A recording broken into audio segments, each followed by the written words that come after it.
Hey, what's up? I'm going to do a bike check on my 2012 Kink Curb. Start with the handlebars. So I got the stock Kink Midtown bars with animal grips on them and animal bar rings. They're pretty good. They got good grip. And then I got the stock Mission stem that sucks. It likes to slip. It's a piece of crap. And then it's not an integrated headset.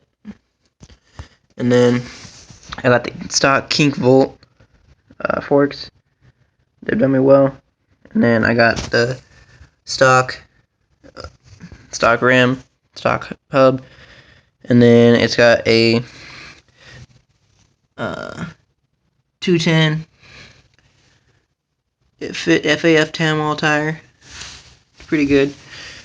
And I got stolen F-Boss seat with, I don't know if you can see it, it's the stolen Thermalite seat post with the stock Mission seat clamp.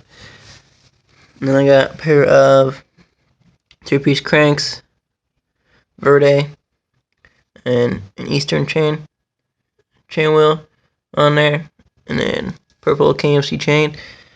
Got some Colt PVC, not PVC, but PC pedals.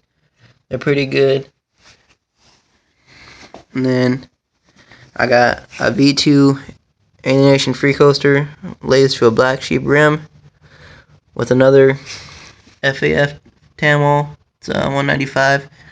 And then I got stolen Thermalite pegs, front and back. It's a pretty good bike. Not many people really like the plastic Thermalite pegs, but easier for grinds and whatnot. They slip pretty easy. They're pretty good. I don't know why people don't like them, but they done me pretty good. It's a nice bike. It's done me good. It's life. I'm getting ready to get a new one though. I'll put up another bike check when I get that one. So be waiting for it. Bye.